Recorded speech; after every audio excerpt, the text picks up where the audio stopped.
Good afternoon, and thank you for joining us. We hope you're staying safe and well. Today's webinar will help you identify the most impactful tools needed for data-driven problem solving. Today's webinar is brought to you by the Wisconsin School of Business Center for Professional and Executive Development. CPED offers online and in-person programs and certificates that will give you the modern, relevant skills needed to advance your career. All of our programs offer interactive live learning sessions facilitated by instructors with practical business experience.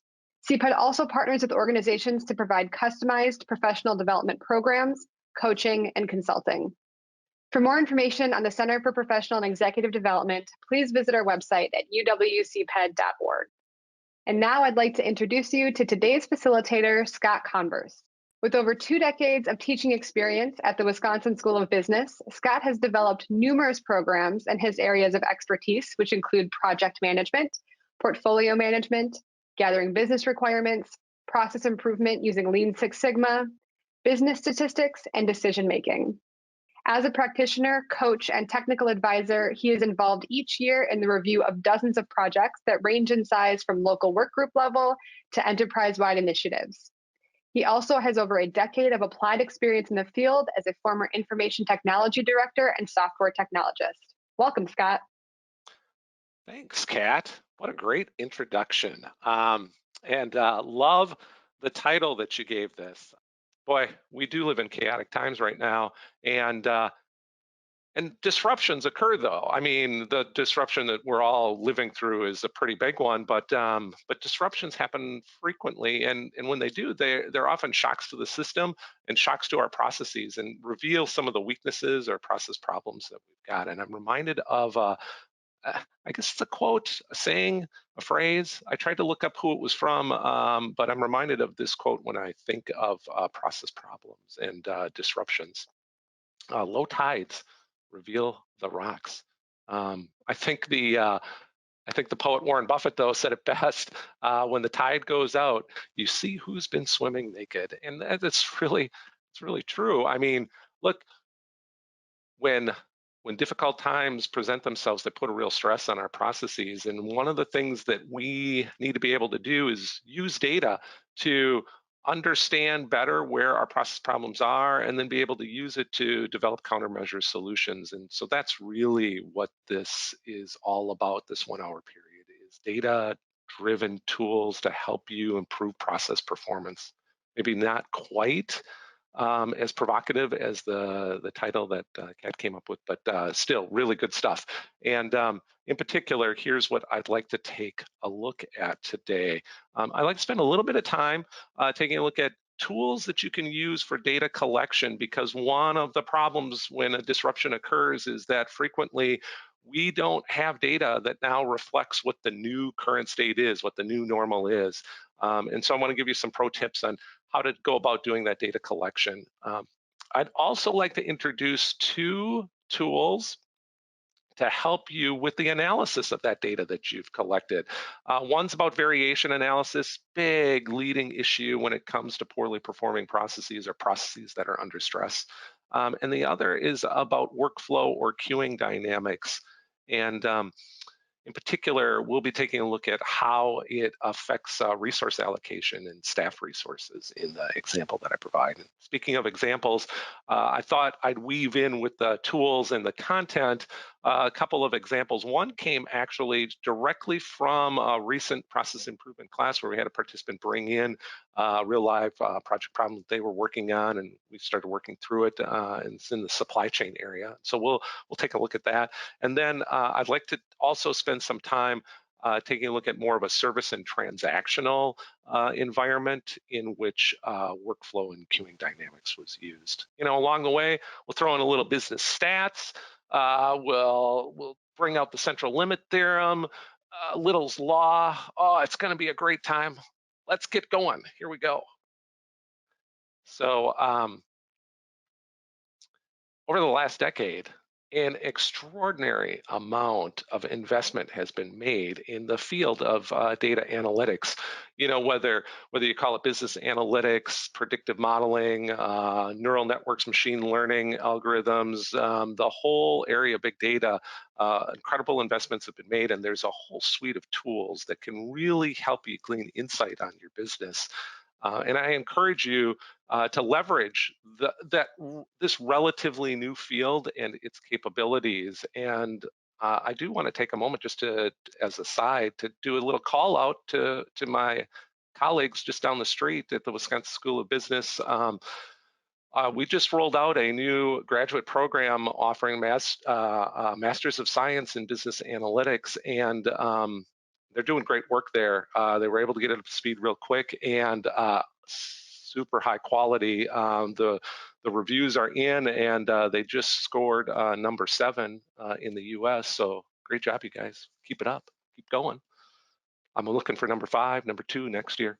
But here's the deal. We won't be spending any time today talking about big data or data analytics, because one of the problems that you have when disruption occurs is that all of that historical data, those huge data sets that you are able to work with big data, they no longer reflect what is the new normal. And I know a lot of you are feeling that right now. The way business works, the way your processes are performing is no longer the way it was back in January or February or December. So this historical data is no longer really a reflection of what the new normal looks like. So we have to now deal with a much smaller subset, smaller sample of data in the new normal, in the post-disruption period. We no longer have an ocean of data, but a pond of data that we're working with in smaller sample sizes. But the good news is that there is a body of knowledge that has been working for over 100 years on using small data sets to help make work better and to help with problem solving and help to continuously improve. Continuous improvement for over 100 years has been using small sample sizes. I think back to Gossett and student t-tests over at the Guinness Brewery. That was all developed to help manage for small sample sizes. We've got a lot of time-tested tools that can help us with this disrupted environment that we're in. And let's want to take a look and explore a few of them right now. So what's our first step? After the disruption occurs, we need to get some relevant current state data, and I'm just going to star this right now and highlight it. When I'm talking about relevant, we don't go out and get data and get the data that's easy to get. We need to get the data that reflects either our process performance or the needs of our customer, or ideally both. Going out to get data just because it's easy doesn't help anybody. How do you do that, though? Especially if it's not maybe in your big enterprise system. Well, let me give you some pro tips on this. We covered this in much greater detail in some of our process improvement courses and practice the techniques, but I just want to give you a high level on it. If you don't have the data to go out and get it, the very first thing, build a plan before you make a mad rush for any old data. And in that plan, consider going to the Gemba. And by Gemba, I mean the place where work is being performed.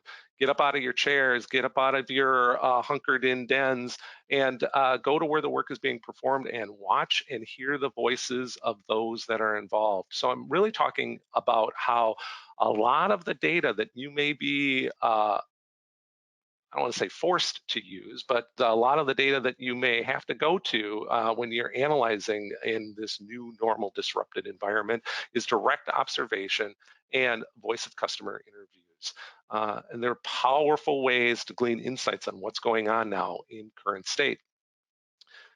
But I will be practical about this. Look, direct observation and interviewing important stakeholders that are affected by the disruption in the process performance, you're just not going to be able to collect as much. They're going to be much smaller sample sizes.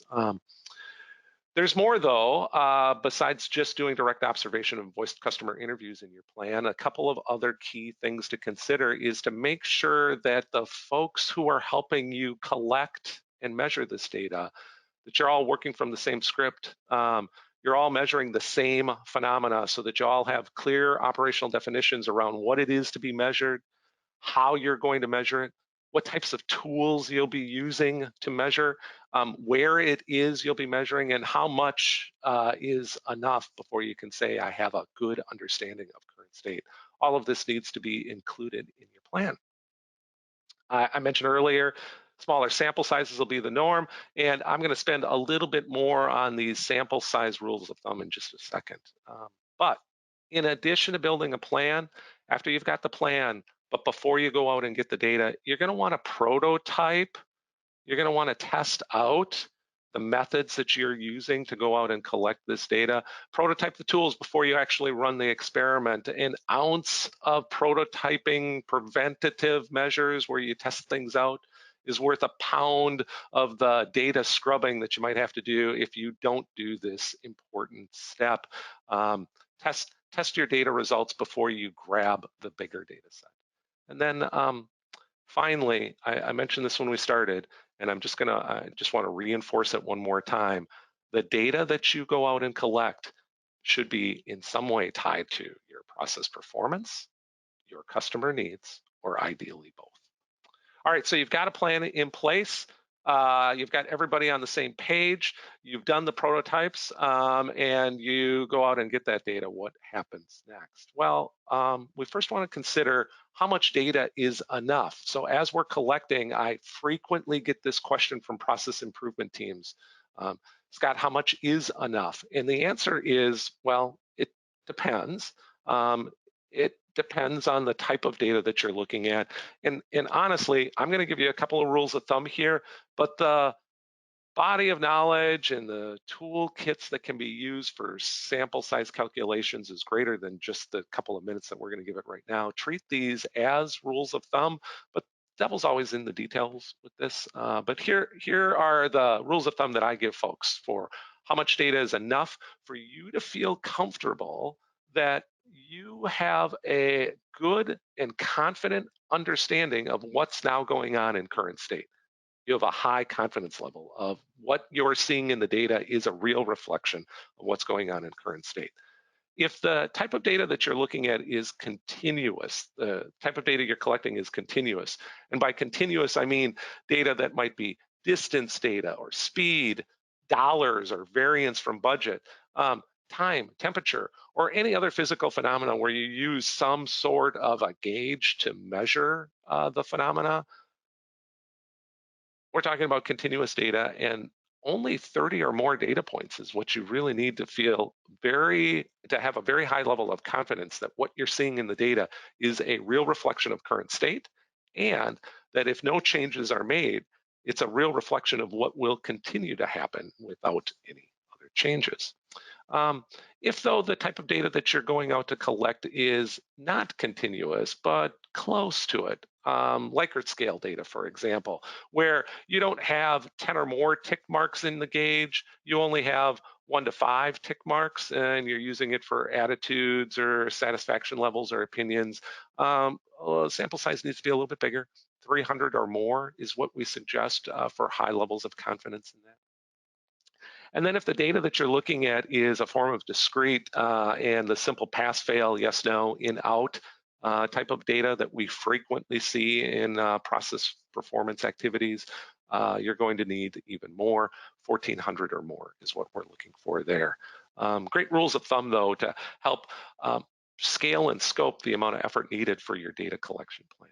So you've now gone out and collected the appropriate amount so that you feel comfortable, that you have a high level of confidence that what you're seeing is a real reflection of current state. What next? Well, after it's complete, you're going to run the basics. You're going to do some basic analysis. Every business manager will take that data set. I'm trying to reflect the data set here. You're going to take that data set in Excel and you're going to look for trends or patterns.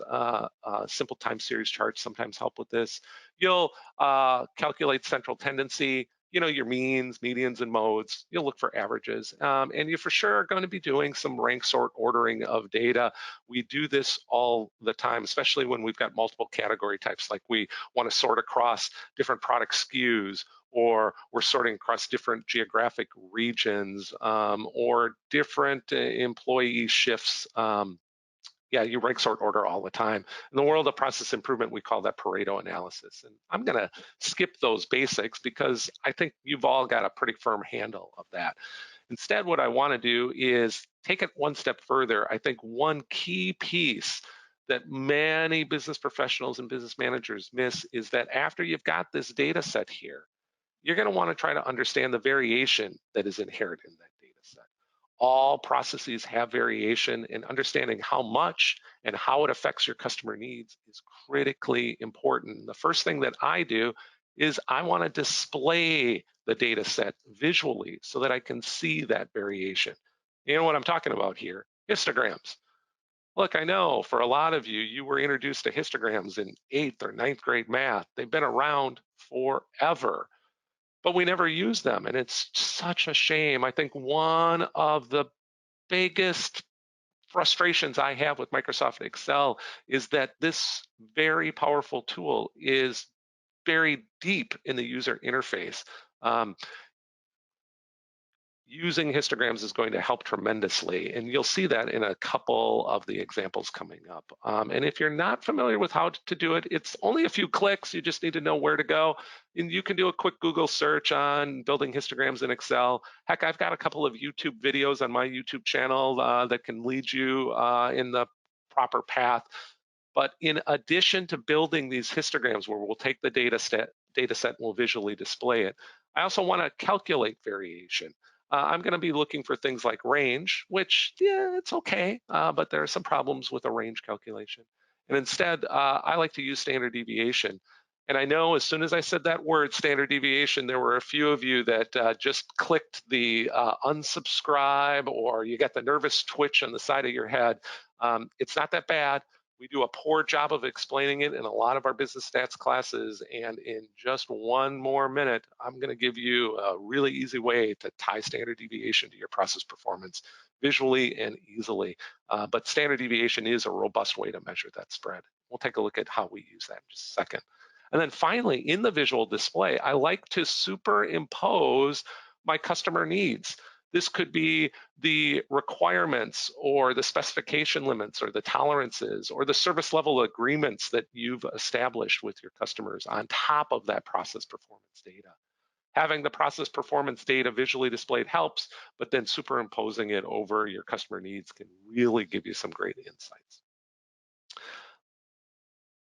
Another thing that's going to help us with this data is that most business data is normally distributed. You know, it looks like a bell-shaped curve, a mounded hump. And we know this because of what the central limit theorem tells us. And the central limit theorem says, hey, if you're working with data sets in which there are many underlying variables that affect the output condition, and that's exactly what most process performance data is. Most processes have many underlying variables that affect the output condition. It's not just one thing that determines whether you were good or bad. It's a whole bunch of interconnected things. If you have many underlying variables that are affecting your performance, and that performance can have a wide range of values, it's not fixed, it's not physically constrained in a small box, your data is going to look like a mounded hump. It's going to look like this bell-shaped curve here, or the central limit theorem tells us that. And there's a lot of great insight then that we can get from our small sample size data sets when it's normally distributed. One of the things that we want to do is we want to measure this spread and variation. And I talked earlier about how range can be used. It's simple calculation. All of you have done it. You take your min, you compare it to your max, and that distance between the two is your range.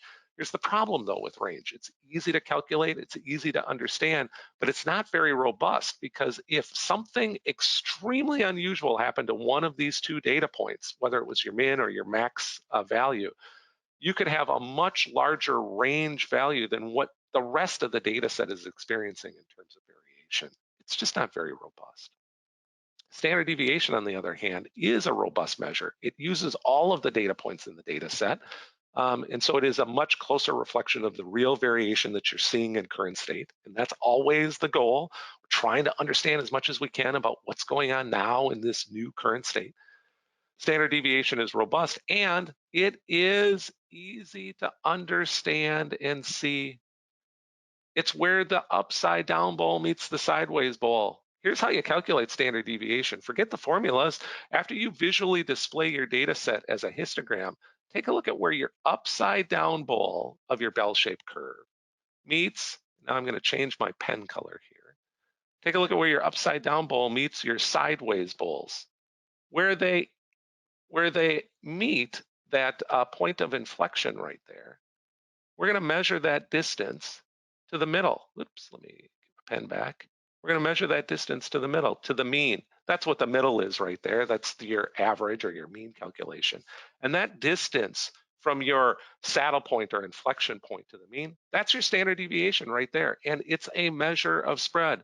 The bigger the standard deviation is, the more spread you have, the fatter your curve is. The smaller the standard deviation, the less spread you have, the less variation you have, the skinnier your curve is. You know what? Why am I talking to you about this? Let me show you what I mean. Here's what I mean. Depending upon how much variation you have in the data set, your curves are going to be either skinnier or fatter. The wider that curve is, the further out that upside down bowl meets sideways bowl standard deviation is, the more variation you're going to have. This will be a larger standard deviation value.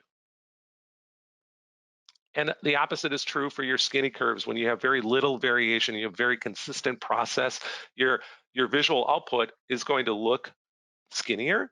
There's going to be a smaller amount of variation, and it's going to be a smaller standard deviation number. It's really easy when it's visually displayed as a histogram. So there's more though. If we have standard deviation and we know our data is normally distributed, this elegant little tool called the empirical rule kicks into play, and it helps us determine the percentage of data points or occurrences that are within 1 or 2 or 3 standard deviations. So if I can calculate standard deviation, and it's easy, in my data set, I just, this is supposed to be a reflection of my data set in Excel. If I just highlight that data set in Excel and press the standard deviation button, that's one way to measure it. Or if I just measure this distance visually, like I said earlier, that's another way to get standard deviation. And within that plus or minus 1 standard deviation area of your bell-shaped curve, that's going to be 68% of your data. If we go out 2 standard deviations, we're now talking about 95% of your data. 3 standard deviations is going to be 99.7% of your data. I guess where I'm going here is if you're beyond 3 standard deviations, the way ends of these tails, that's only going to be 3 out of 1,000 occurrences, 99.7, 997 out of 1,000, 3 out of 1,000 occurrences. Lot of great information then can be captured from these small sample sizes that are normally distributed where we've captured standard deviation. Okay, so you've got the business stats. That was 4 weeks of business stats covered in just a couple of minutes. Let's use it in practice now. I've got a little case example. I mentioned this earlier. I was a little bit hesitant to include it because it's an ongoing project right now. But here's what I've done. I've changed the names to protect the innocent or the guilty, or as Buffett would say, the naked. And I've cleaned up the numbers just a little bit, just to make the math easier for us all. I'm not very good with arithmetic, and so the numbers have been altered just a little bit. Here's the story behind it. There's an organization. They build products. A lot of the assembly is done in their facility, and when the product is completely built, they package it and deliver it to their customers, and their customers are big box organizations. They don't actually sell it to an end user like me. They sell it to big box customers. One of the key subcomponents for this product is provided by a longtime supplier. The supplier has been working with this organization for many years, and we have a whole bunch of historical data on the supplier's performance, quality levels, the lead times it took for them to get that subcomponent to our doorstep. And historically, it's been 20-day lead times to get that product to our loading docks. Once we receive it, like I said, we do final assembly. That takes 2 more days. And then after it's been assembled, 2 more days to package it and then deliver it to the big box. So if you do the math, 20 plus 2 plus 2, that's 24-day total lead time to get this product to the customer. Now, the good news is that the customer requirement is 30 days. So the fact that we're able to fulfill these requests in 24 days, life is good. If you exceed 30 days, though, bad things happen. Penalties occur, um, cost penalties, poor word of mouth. We may lose that big box customer. A lot of bad things happen. We don't want to go past 30 days. So let's visually display that. Here, this represents the 20 days it takes to get the subcomponent to our facility. Then there is the additional 2 days for assembly right here, and then the package and delivery. And we're at 24 days. And we've got this nice little buffer right in here in case unusual, weird things happen, you know? With 24-day total lead time, customer requirements 30 days, life is good. But then a disruption occurs. Maybe it's a corona eruption. I don't know. Whatever the disruption is, chaos is introduced into the system. And now we're dealing with a new current state. And in this new world, this new normal, this new current state, the supplier is unable to provide a subcomponent in 20 days. It takes 25 days. Well, if that's the case, a shift occurs. And if you do the math, we're now looking at 20-day total lead time before it comes to our customer. And we're really close to hitting that or exceeding that customer requirement of 30 days. But luckily, we're still inside 29-day lead time. You know, our average performance, 29.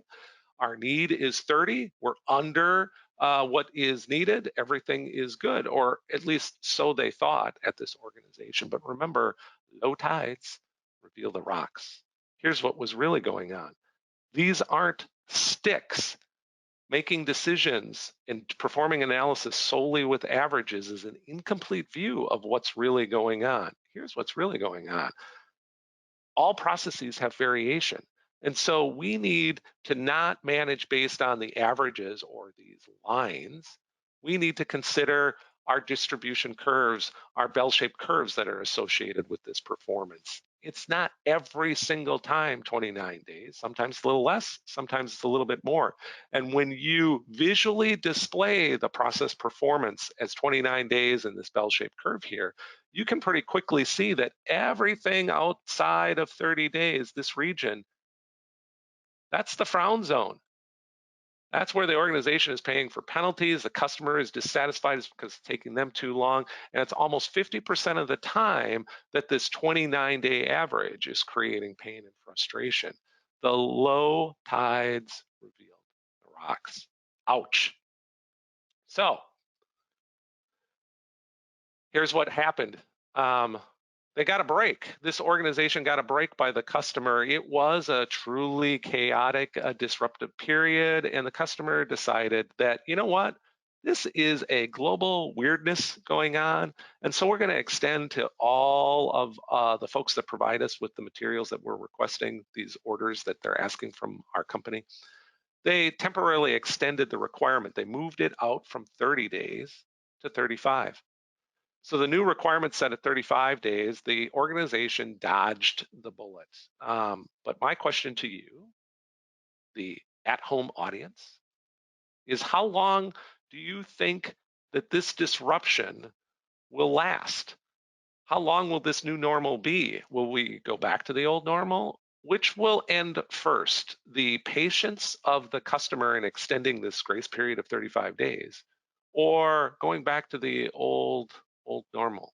I think you know the answer to this. Here's what happened.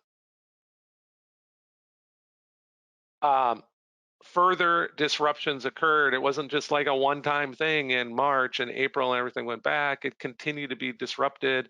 And in the second wave, the organization felt this disruption in other areas, not just in this particular value stream or product that they were building, but in all sorts of other products. And that affected their cash flows to the point where they had to really tighten their belts Furloughs were instituted, which created staffing constraints, which created morale issues. I mean, it's been tough dealing with the disruption that a lot of us have had to go through in these last few months. What this led to, though, these furloughs led to lower morale and staffing constraints, which increased the assembly and packaging times that it was taking within the organization. Remember, it was only taking 2 days a piece. Now it was taking 4 days. So the total lead time in the system was the 25 days from the supplier and their disruption, and the 4 plus 4 days to do the assembly and the package and deliver. And if we display this, including the variation, what we get is we get a 33-day average, but we've got some variation fatness in our curve, and it's displayed in front of us.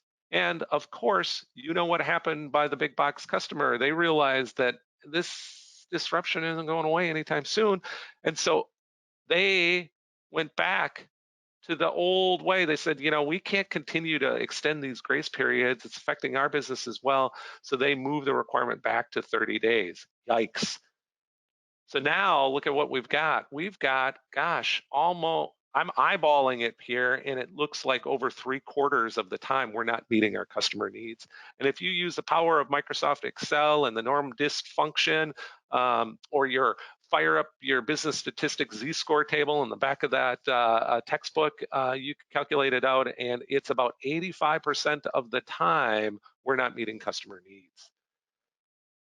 Well, at least we're able to see this now that we're using these visual analysis tools. And once you can see the problem, then you can start to work on coming up with countermeasure solutions. So here's what happened next.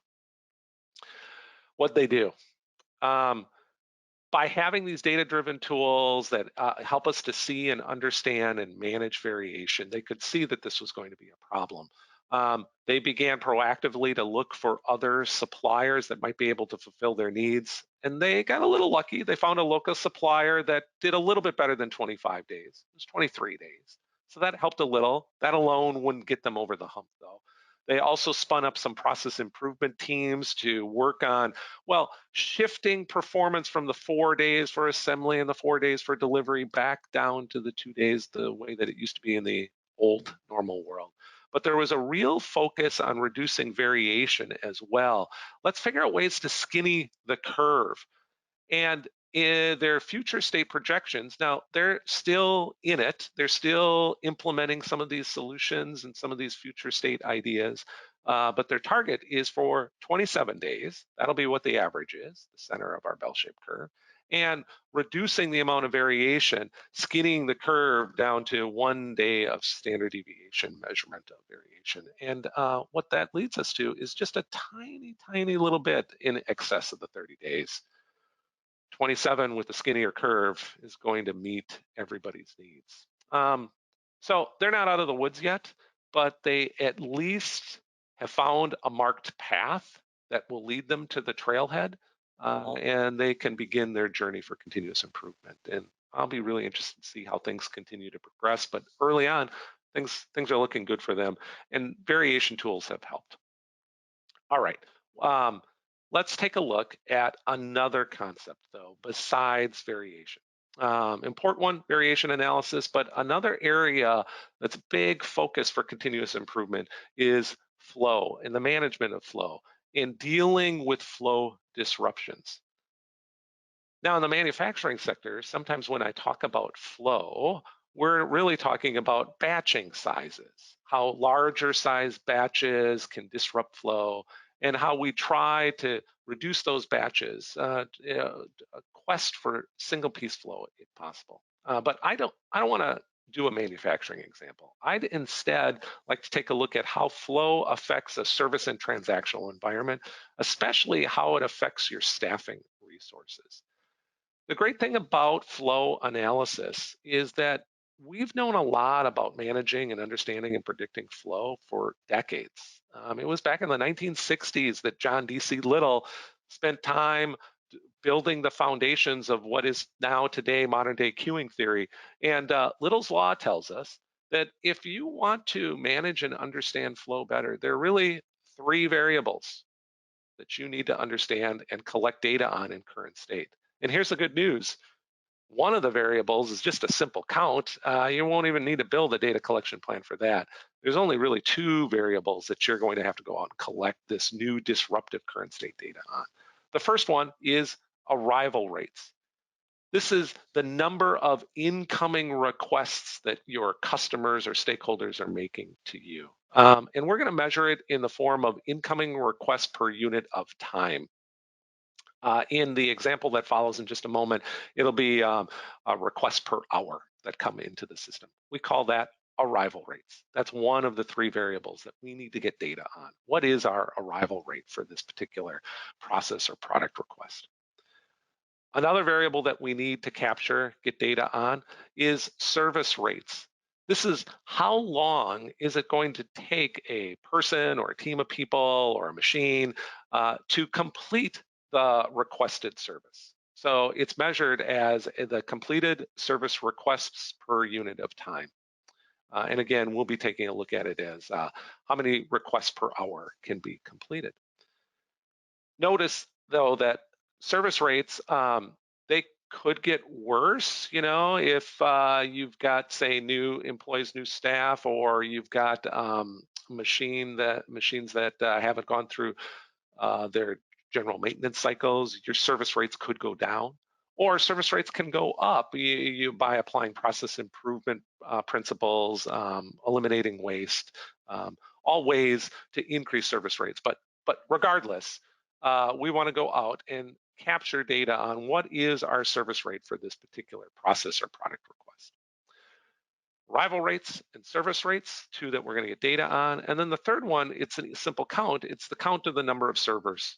How many people are fulfilling these requests if each request is done by a single person? Or how many teams if each request is done by a whole team? How many machines if it's completed by a particular machine? Whatever the resource is, we're going to count that resource. And total number of servers is the third variable. All right, so we've got the variables that we need for a Little's Law queuing theory calculation. Let's apply it to a real scenario. So in this first example, we've got an operator. His name is Scott. He's a really nice guy. And he's completing service requests. He could be working in a tech support call center, in a claims center, billing center. He could be running a food truck and serving tacos. But Scott completes service requests, and he's all by himself. So there's one server. It takes Scott about 6 minutes to fulfill a service request. It's not always 6, that's an average. Sometimes a little longer, sometimes it's a little less, but on average, about 6 minutes per request. And if there's 60 minutes in the hour, it doesn't take a lot of heavy math to figure out that Scott's service rate is 10 requests per hour. So we've got our service rate calculated at 10 per hour. On the other end, the arrival rate, how many requests are we getting? How many customers are coming in, or how many service requests are being initiated? 20 requests are coming in each day. And Scott, he's a hard worker. He works 10-hour days. I did that because then the math is a little bit easier. So if 20 requests are coming into a 10-hour day, then it's pretty easy to see that we're at 2 requests per hour. That's what our arrival rate is. We got our service rate now at 10. We got our arrival rate at 2. So if 2 of them are coming in, but I can service 10 of them, my utilization, how frequently I'm utilized to do work, is about 20%. Or let me describe it this way. How busy is Scott? If it were dead slow and nothing was going on, that would be at 0%. And if I was frantically running around like a chicken with my head cut off, I'd be at 100%. And so on the x-axis of how busy is Scott, I'm right about here. I'm at 20%. I'm not very busy is where I'm going with this, okay? Now, what's the time that it takes for the customer to get their request fulfilled? Well, for sure, it's going to take this servicing time, the 6 minutes that it takes for me to fulfill that request. But here's the thing. These arrivals, they're random. They could be coming in not like a drum beat where one comes at the top of the hour and one comes at the halfway point of the hour. There could be three people that walk in requesting service, or two people, or six people. The arrivals come randomly. It's just we have two of them on average per hour coming in. So there's a chance that when the next person comes in, I'm already servicing somebody. So they have to wait for a period of time till I'm done servicing that previous person. So there is going to be a little bit of a wait. The odds just tell us that. Little's law tells us this. And now what you can do to figure out how much of a wait that is fire up a queuing theory calculator. They're widely available on the web. There are Excel add-ins for this. Some workflow modeling packages have it built right in. Um, the one that we use in some of our process improvement courses, I have the link to right here in the slides, and I think Brooke might have the ability to send that out via chat if she hasn't already. She might try to. And if that doesn't work, you can just copy and paste it, put it in your own browser. Heck, walk along with me if you want. Or you know what? If you don't want to, don't worry about it. I've already done the calculator numbers for you, and I'll just display it on the screen. So here's what we've got. It's going to take 6 minutes to fulfill the request, plus there's going to be a little bit of a wait time, and the calculator tells us that wait time is going to be about a minute and a half. So at 20% utilization, right here on my busyness scale, I'm waiting for a total time of 6 plus 7.5 minutes. The customer is waiting for about 7.5 minutes. I'll just put a little dot right there. All right, let's move this forward, shall we? Because here's the thing, if business always is at me only at 20% utilization, we aren't going to last very long. So in the next example, we get new business. Could be through increased marketing efforts. It could be through positive word of mouth. It could be if you're like in a tech center or call center environment. There are more people with problems. The new software went out and folks are calling in because of problems that they're having. Whatever the issue is, our arrival rates are now going up. They were 3 per hour. They've moved up to, they were 2 per hour in the previous slide. They're now up to 3.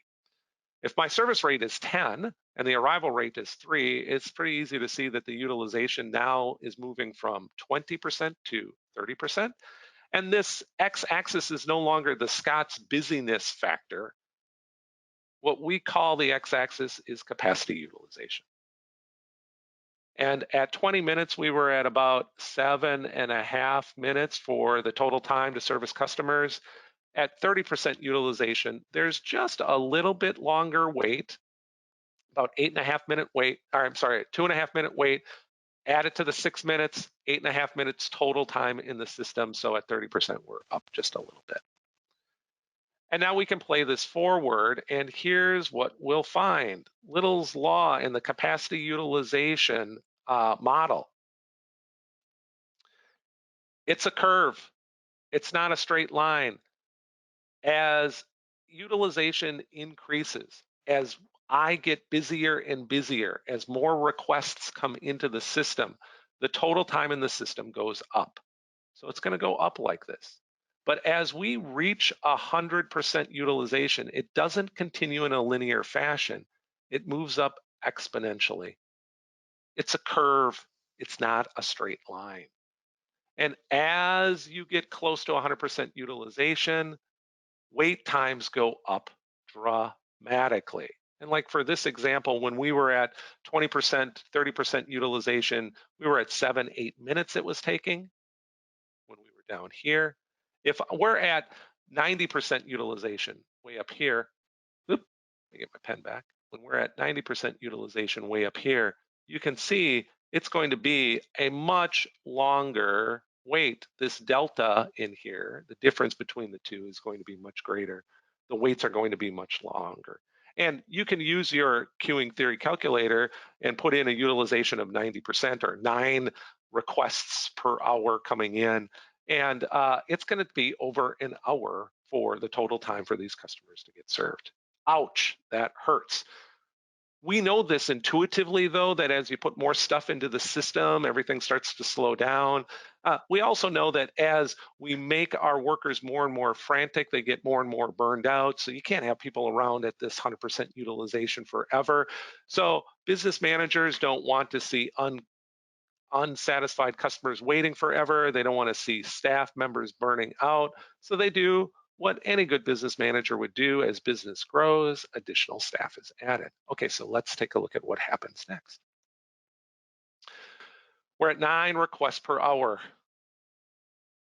When there was one server, we were way up here at 90% utilization. This is in the one server model. So now let's get another staff member. We have 2 servers now. They each can complete 10 requests per hour. So I get another person who works just as well as I do. And you can see then 2 times 10 requests per hour. We got 9 in, we got 20 available, 9 over 20. We're at 45% utilization in this new model. We're down here. So in the 2 server model, we're down here. Guess what happens to our wait times? With 1, it was about an hour. Folks were extremely frustrated. When we have 2 servers, we just add 1 more person, our total time in the system goes down dramatically. If you put the numbers into the calculator, the wait is 1.5 minutes. You got 6 minutes to make the taco and 7.5 minutes total time in the system. From over an hour down to 7.5 minutes by adding 1 staff member. Hooray! But here's the problem, that's only 45% utilization. Let's grow the business a little bit more with these 2 people. So next slide. We're now at a 3 server model. We've increased performance, or we've increased our business so that we're getting now not 9 requests per hour, but 20. We know that the Lil's law capacity utilization curve is a curve, so it's going to look like this. And with 3 servers each working 10 requests per hour, that's 30 total requests. We're getting 20 in, utilizations at about 67%, right about here. Here's a great thing at that value. At that value, there's a little bit of a wait. You can do the math, and it's about 3 minutes wait when you plug it into the calculator. So it's 9 minutes total. But 9 minutes isn't that bad. You've got an equilibrium point here where the workers aren't overly frantically stressed out. They have time to do non-productive work-related activities. I have time to go to the bathroom. The workers are okay at 67%. The customers are okay at 67% as well because they're not having to wait extraordinary long periods of time. And management is happy because we're not overly investing in our staff that aren't doing anything, and we are seeing customers that are happy, which will grow our business through positive word of mouth. Everybody is good. And then disruption occurs. Let's take a look. So something unusual happens to the system, like maybe something that happened back in February, March, April for you. For some people, it was a dramatic decline in requests, but in this organization, they had multiple product lines and requests went down, but not that much. So went down to 19 per hour. It was at 20, it went down a little. We know that for Little's Law and any type of capacity utilization problem, it's a curve. So I'm going to draw my curve. And with 19 per hour, a little bit of a drop, but because the business was severely impacted in other area, it affected cash flow. When cash flow is affected, everybody's got to tighten their belts. And one of the ways for cost savings that they did was they instituted furloughs. And so we went from 3 servers down to 2. At 3 servers, we were at 67% utilization in the 3 server model. When we go to 2 servers, each can service 10 requests. That's 20 requests per hour. We have 19 coming in. We have 20 available, 19 out of 20. Utilization shoots way up to 95% utilization. Boom, we're way up here at the 2 server model. And you know what happens. At the 3 server model, we were at equilibrium. Everybody was happy. Nobody was waiting too long. When we go to the 2 server model, oh my gosh, the wait times are much, much longer. When you stick the numbers into the calculator, 54 minutes for a wait, 60 minutes total lead time in the system. Ouch. So what do you do? How do you solve it? Well, in the real world, it's not just a fun little slide deck game like we're going through. These problems are hard, but knowing that you have a problem is half the battle. These data driven tools can help you see what is happening or what is about to happen.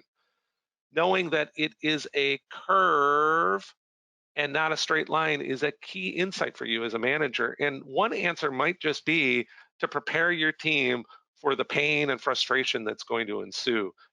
Prepare the troops for the difficult road ahead, letting them know that for a period of time, we're going to be in this frown zone area and our customers are going to be frustrated. I know you guys are going to have a difficult time, and let me help you in any way that I possibly can. Let prepare them for the fact that low tides reveal the rocks. There are other things, though, that you could do. It wasn't super obvious in the previous slides, but if you were paying attention real closely, you could see that as we went to 2 or 3 server models, wait times went down. And there's a reason behind that. Because if I've got 2 or 3 servers that are waiting to take taco requests or tech support calls, when one person comes in, any one of the 3 could take them. But when a group of 3 people come in, we can still take them. Nobody has to stand in line. And in one server model, there's always going to be a chance for more people to sit in line. I guess where I'm going with this is that if you play with these little law queuing theory tools and play with the numbers a little bit, you'll see that centralized service hubs help. Instead of having 3 groups of, say, 2 people spread through across different geographic regions, having one group of 6 is better. Now I'm using the number 6 I'm just pulling it out of a hat. It's a nice round number where I can say turn it into 3 groups of 2 or 6 groups of 1. I'm not saying that 6 is always the team size that you want, but I am saying that instead of spreading your resources across and having them work independently, when things are going to be tough, you might want to circle the wagons, bring everybody in. Another technique for doing this is to cross-train individuals that are outside of your work group or have floater resources. They're not in your work group, but they can float in when a staff member needs to be pulled, either because of a furlough or let's do a more positive thing, because of a parental leave. They're going to be gone for a while.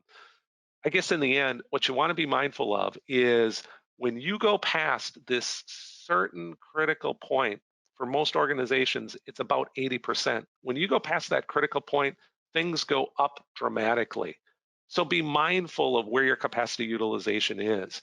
And also be mindful that when you're below 80% utilization, you might be leaving money on the table. You might be have excess free time for staff to assign more projects or to take on new business opportunities.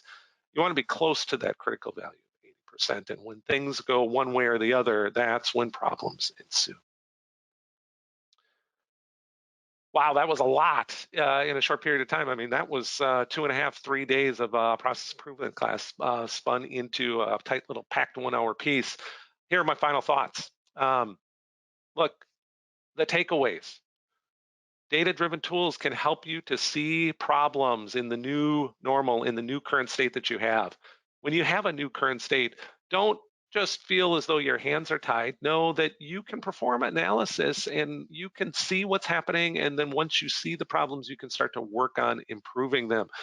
Data collection, though, is critically important.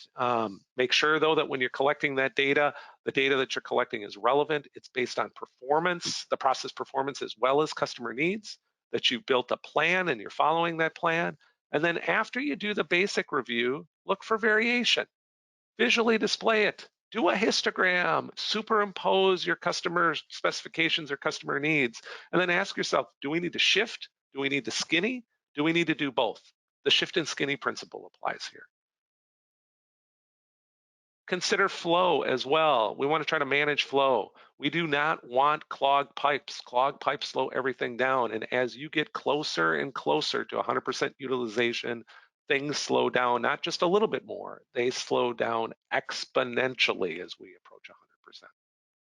And then my final thought, because I can't just have one final thought. I got to have final thoughts. Look, This was fun, and I hope you got something. But uh, being successful in business is more than just running the numbers and doing the math. As a practitioner, I see this all the time. Don't be duped into thinking that everything can be solved with an Excel spreadsheet. There's a lot of other things that you need in order to be successful, like being sure that you're able to understand the needs of your customer and what's valuable to them and through their eyes. And then having the ability to adapt your existing plans and strategy. First, you got to have a strategy, then you got to be able to adapt and modify it when disruption occurs. And this one is a big, important one. I need to practice it more frequently. I know most business managers do. Look, in times of disruption, being able to make rapid decisions critically important, and tied to that rapid decision making, being able to say no, not now, but maybe yes in the future is super important. Don't clog your pipes and take in additional things that may slow the system down. uh, Supporting your team, your people, can be really important. They're going through that roller coaster ride of Little's Law and the capacity utilization curve, but they're also going through all sorts of other things during disruptive times. So having support resources available to them, really important. A constant look at eliminating waste, trying to continuously improve within the organization, making work better, super, super important. And then how do you execute on all of this stuff and operationalize it so it's not just you, but many of you within the organization can do this? That is equally as important. And that looks like a daunting task. But here's the thing, there are resources to help you. We've been around for 75 years. We were part of a wartime effort during a huge disruptive period in World War II to bring business skills to professionals like you and to organizations that you work in. And for 75 years, we've been trying to help you do exactly these things. So there is help. Ah, man, it was fun. I hope you got a little bit. I hope that we have an opportunity to talk more about this. Kat, here's what I'd like to do. I want to pass it over to you for Q&A. Thank you so much, Scott. That was an incredible overview. And I'm with you. I hope that some of these tools help our webinar participants solve some of the challenges they're facing right now. So I know that we are running pretty close to the end of the hour, but I do have one question to ask you before we wrap up. In your experience, is it that most executives don't care about the effects of little? Are they just expecting people to work 110% of the time and on nights and weekends? Yeah, I think I'm going to jump back to an earlier slide here. I'm jumping back, not forwards. I don't think that a lot of business managers, and this is just my personal opinion based upon what I see in the process improvement classes and doing these webinar talks, I don't know that a lot of people realize that it is a curve and not a straight line. I think most people think it's a straight line, and that if we have our employees working at 80%, if we go to 90 or even 100%, it's only going to have a mild change to our customers or to the people doing the work, and it's not. It's an exponential change. I think the other thing that I coach leaders on is by having this extra buffer right here, it affords you the opportunity to take a look at new opportunities when they become present. And so it's just a little bit of insight. I don't think that they don't care. I think it's maybe just a lack of insight that it's a curve and not a straight line. At least that's what I hope. That's what I've seen. All right, well, thank you again so much, Scott. And as Scott mentioned, we do have some opportunities to further explore these concepts in one of our programs called Business Process Improvement using Lean Six Sigma and performance metrics. This is a fully online program that will give you the tools to address complex problems, deal with redundant and inaccurate data systems, and reduce rework and system slowdown. Plus, after you complete the program, you'll earn your Lean Six Sigma Yellow Belt credential. The next session begins February 15th, 2021. For more information or to register for the program, please visit go.wisc.edu/CPED-BPIO. Again, thank you for attending the webinar. Thank you, Scott, for being with us today. We are going to send out a recording of the webinar early next week. Stay well, and we hope to see you soon at one of our upcoming webinars or online programs.